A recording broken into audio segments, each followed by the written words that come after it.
project sa TV. Maraming salamat po. How do you feel about it? Siyempre, I'm so happy and feeling blessed. Dahil, siyempre, sa dami pwede bigyan ng opportunities ay nabibigyan mo. Thank you kay God. Anong pakiramdam na parang tinutuloy-tuloy talaga yung leading lady status mo sa TV? Actually, parang, syempre nakaka-happy, Sino ba naman? Parang feeling ko tuloy yung buhay ko talaga mismo nasa pelikula or serye talaga. Pero, yun nga, I feel so happy, blessed. And sana more to come pa. May pressure ba na kasi kayo yung main love team dito sa series, and like prior to that yung Nino was very successful Actually, oo. Siyempre sa akin, meron talaga. Feeling ko hindi naman may iwasan since kasi ako, baguhan lang din naman din talaga ako sa industry. So parang, for me, meron talagang pressure. Tapos yun nga, sobrang successful ng Niña Ninyo, di ba? So parang, shucks, kailangan namin galingan, ganyan. Pero ayun nga, ginagawa naman namin ang best namin para mapaganda at magustuhan niyo talaga ang himala ni Ninyo. How are you working out your chemistry with your two leading girls? Diyos ko! Kanino ka na mas close? Hindi ko haba na Di po. ba yung Peach? Si Kitch ka, ka-close ko talaga si Internet. Kitch. Kasi, si Paolo kasi medyo minsan pagkamahiyain, gano'n. Pero, tsaka gusto niya minsan me time, ganyan. So, syempre, minsan di ko din siya inaabala kasi minsan pagod din talaga si Paolo. Si Kitch kasi parang tropang, parang laging OA. Kung may nonchalant, may OA. Parang sila yon. Si Kitch yung OA, si nonchalant, si Paolo. So ano mas bet mo? Yung nonchalant or yung OA? Abangan nyo yan. Yun yung malalaman niya sa ang himala ni ninyo. Kahit manood kayo. Hindi, yung personal choice. Personal. Secret, akin lang yun. Hint? Bakit ba? Secret, malupit yun. Hindi ko pwedeng i-reveal. Siyempre, meron ba? How does it feel, Queenie? Siyempre from TikTok, ngayon, teleserye ka na. Pang ilan mo na ba to? Pangalawa? Pangalawa, sitcom nung Sitcom una, yung una Himala eh. ni Ninyo. Tapos to, sobrang happy na nagtutuloy-tuloy. Sobrang nagpapasalamat ako kay God na until now, meron pa rin ako mga blessings na natatanggap. Tapos nakakasama ko pa yung mga bigating artista. Na alam, dati pinapanood ko lang sila sa TV. Tapos ngayon nakakasama ko. So, I'm so grateful. Diba ka umalis ng Gil 2 eh? Alam mo, usapan na lang natin yung sa susunod na araw. Usapan na lang natin. Talagang Pinas.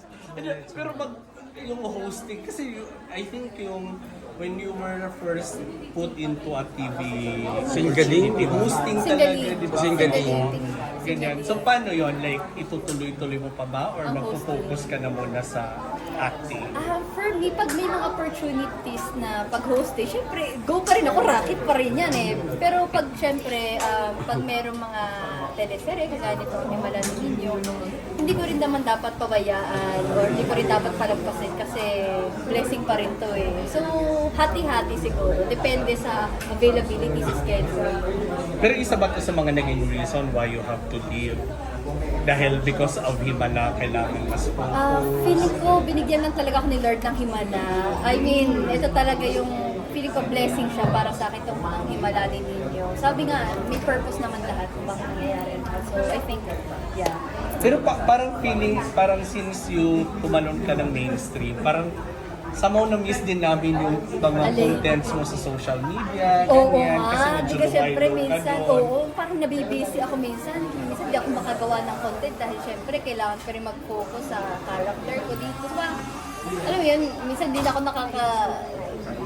video nga sa amin. Syempre lagi natin din sa sa Maynila, kaya sa Bulacan din kami taping ng himala ni ninyo. So, nabibisi. Pero syempre pag may time naman ako, gumagawa pa rin naman ako ng mga contents kasama ang aking inay. Oo, di kakalagi kong kasama ko ang aking inay sa mga video, sa mga content. Pero yung mom mo ba, kasama mo na rin here? Or Saan po? Sa Manila? Kasama ko siya kapag tuwing nagtitaping ako. Okay. Oo, So, bantay sarado pa rin ni Lagi mother. nakabantay ang inay. Alam niyo naman yan. Ang akin hong inay, very supportive. Kahit saan ako magpunta, ay talagang lagi siyang naririyan. So, wala pong nakakalusot kay mother naman ni Ika. Grabe naman yung parang wala nakakalusot. Ay, siguro, sa tamang panahon, dadating tayo dyan. So wala pa. Siguro hindi pa sa ngayon eh. Hindi pa ibinibigay ng Panginoon. Sa banda-banda dyan, malay niyo bukas agad. Ay, parang naman. How about with the veteran mga actors natin? May mga scene naman kayo together. Opo, So meron how was naman it naman sila na scenes si mo? Arnie, Bago si ka sa Steve. industry, sa teleserye. Siyempre, Na-intimidate Oo, ka. oo, minsan. Parang siyempre, tsaka minsan din pag sa set, gusto makipagsikan. Pero minsan kasi siyempre, dahil may napapagod din sila, siyempre kailangan din nila ng pahinga. So, pero siyempre, yun nga, nakaka-intimidate minsan. Pero siyempre, ang babait naman talaga nila. At ang gagaling talaga. So, ayun. Abangan Have you niyo had kung any kailan. experience ba na natarayan as a baguhan ng Ako? mga nakaka... Sa set?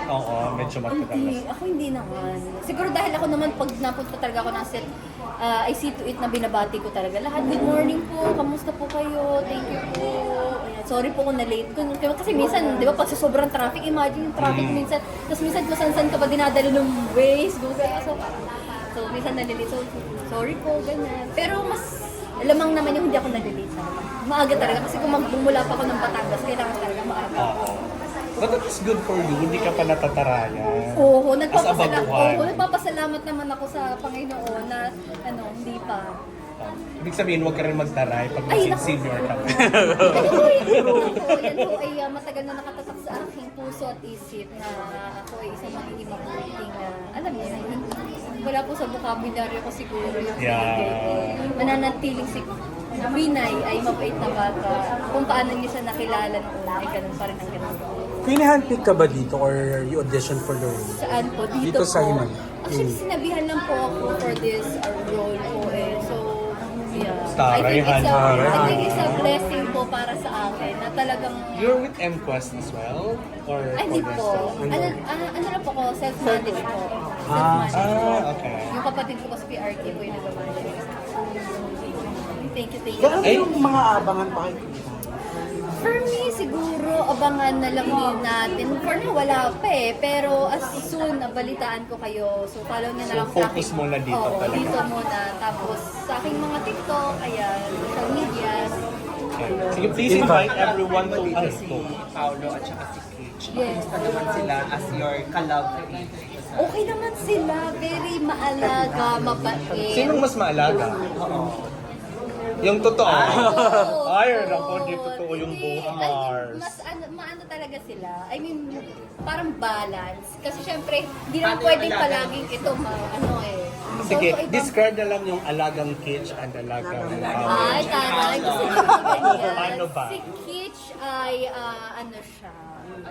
Nakikinig ba siya? Nandiyan ba siya? Nandiyan ba siya sa tabi-tabi? Nandiyan siya? Hindi, si Kitch kasi mabait siya. Very friendly. Tama na siya. Very friendly. So, pag kunyari may lines ako na parang gusto ko mag-lines siya, uy, guide mo naman ako dito. Ano raw Gcash mo? Gcash, send mo na lang sa akin mamaya ko siya. Tapos si Paolo naman, doon kahit tahimik si Paolo kasi, siya yung parang very concentrate pagdating sa isang scene. Gusto niya parang may contact kami, like kailangan maramdaman namin na may ganung feeling. Kunyari, kailangan ng feeling sa isang eksena. So nag-holding parang hands kayo. Ha? Ano? Pinuntahan nyo kasi. Pinuntahan nyo agad din. Excited kayo, no? Feeling ko excited kayo. Kailangan nyo talaga manood ng ang himala ninyo. Wala triangle. Feeling ko kailangan nyo na talaga mapanood. Ba magkahimala din sa amin? Malay nyo, di ba? Mga eksena nyo doon, meron ba parang mga part na doon na parang talagang nagiging totoo na yung kilig? Abangan, eh. From Manila Film? Abangan nyo. Kayo naman mararamdaman nyo naman yun kapag meron di ba? Kapag nanonood, di ba bilang viewers, Yeah. ramdam nyo kapag may something na, ay ito. Ay, parang kinilig si Oo, Kim. parang si Queen ay parang ano. Without iba. spoil, ano yung mga pagkakaiba at pagkakapalaw ng karakter mo in the na ano mo? Ako, hindi dito naman kasi meron din akong nagbabatanggay na din ako eh. Pero abangan nyo kung kailan lang siya Mag-Ilocano rin. nagbabatanggay niya. Pero dito, maano nyo, yung malumanay din na Queen ay na paano kaya siya umimik ng di batanggay niya, ganyan. Tapos in acting way. Kasi syempre pag sa personal, okay lang, ganyan, normal na Pero paano kung umarte naman siya? Paano kaya niya i-deliver yung lines? Ganun So, ano yung mga naging impression? Lalo na kapag kapag mga sweet, kung paano i-deliver. Ano ba ito? Ano yung mga naging impression mo kay Paolo since isa siya sa leading man talaga before, di ba? So, parang first impression mo? Oo, First tapos nung impression. naka-work mo na siya, kamusta? First impression ko sa kanya, akala ko talaga suplado talaga siya. Hindi siya yung parang pag feeling ko, pag hindi mo siya unang kita sa bahay, ay feeling ko kapag hindi siya yung basta-basta makausapin ka, gano'n. Parang medyo nakaka-intimidate nga noong una, parang feeling ko, close ko kaya to. Parang medyo may kaba sa akin na parang, paano ko kaya siya i-approach? Parang medyo gusto niya minsan tahimik. Pero pag nakita mo, makulit pala talaga din siya. May pagkamakulit, madaldal din naman. Alam niyo yan. Alam niyo, Mars, invite mo sila to watch Himala ni Min. ayan, iniimbitahan ko kayong lahat kasi ang daming camera dito. Hindi ko alam kung saan titingin. Pero iniimbitahan ko kayo na manood ng ang Himala ni Nino.